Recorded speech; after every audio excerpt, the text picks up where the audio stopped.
Hi guys বন্ধুরা, হস্তচালিত তাঁতে রেশমের কাপড় কিভাবে তৈরি হয় সেই পদ্ধতি আজ দেখাবো। এই হচ্ছে তাঁত, এটা কল, এটা এই দেখো এর মধ্যে সানা আছে, দেখতে পাচ্ছ সানা। তো আজকে যেভাবে তাঁত বোনার প্রথম যে পার্ট 1, সেই পার্ট 1 কীভাবে হচ্ছে কাজ, সেই কাজ তোমাদের দেখাবো। এই দেখুন, এটা পুরুনি কাটা হচ্ছে। 30টা করে ফান্দালি আছে, 30টা চরকি, 30টা করে টানা হচ্ছে। এইটা টানার পর এটা পুরুনি হলে ঢাল হবে। গুটি পোকা সুতোর হাতের হস্তচালিত তাঁতে রেশমি কাপড়। যিনি কাজটা করছেন তার কাছে কিছু একটু জেনে নিই কাজ কীভাবে করতে হয়।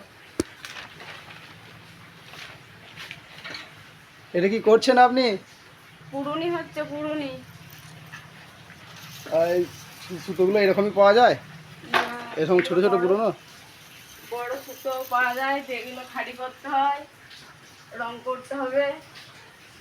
তারপরে এগুলো বড় ফাঁদারি থেকে মেশিনে ঘোরাতে হবে, যে ছোট হবে। ছোট ফাঁদারি এগুলো আবার এই ভাতের ফ্যান দিয়ে চিটাতে হবে, তারপরে শুকোতে হবে, তারপরে এই পুরুনি হবে। পুরুনির পর এরপর ছানা গাঁথা হবে, তারপর ঢাল হবে, ঢালের পর হবে, তারপর তাতে বোনা হবে। এই শাড়ির তো অনেক দাম। হ্যাঁ। কত দাম মোটামুটি? এগুলো এখন 2500-2600। একটা শাড়ি বুনলে কত টাকা মজুরি পান? 600 টাকা। একটা শাড়ি বুনতে কতদিন লাগে? আমার 3-4 দিন লাগে, সব কাজ টাজ সেরে। বাড়ির কাজ সব সেরে 3-4 দিন একটি কাপড় হয়। আচ্ছা,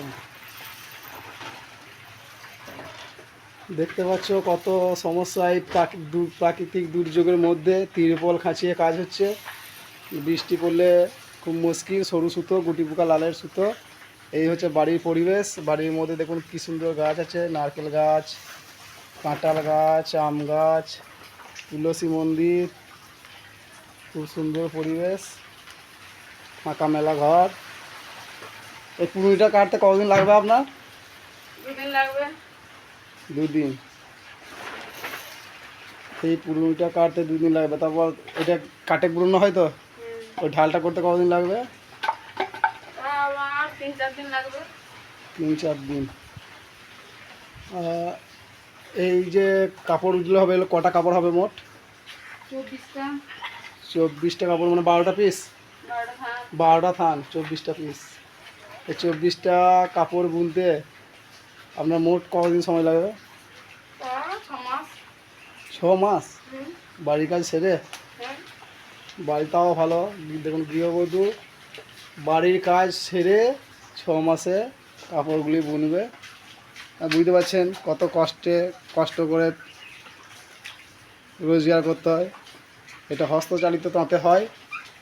পার্ট আপনাদের দেখাবো কীভাবে হয়। আজকে এটা প্রথম পর্ব। দ্বিতীয় পর্বে যখন সানা হবে, ঢাল হবে, সব পার্ট টু পার্ট দেখানো হবে। আজকের মতো এইখানেই রাখছি। আর এই যে গৃহবধূ এত পরিশ্রম করে যে কাজ করছে, আপনারা একটু লাইক, শেয়ার এবং সাবস্ক্রাইব করে দেবেন। ধন্যবাদ।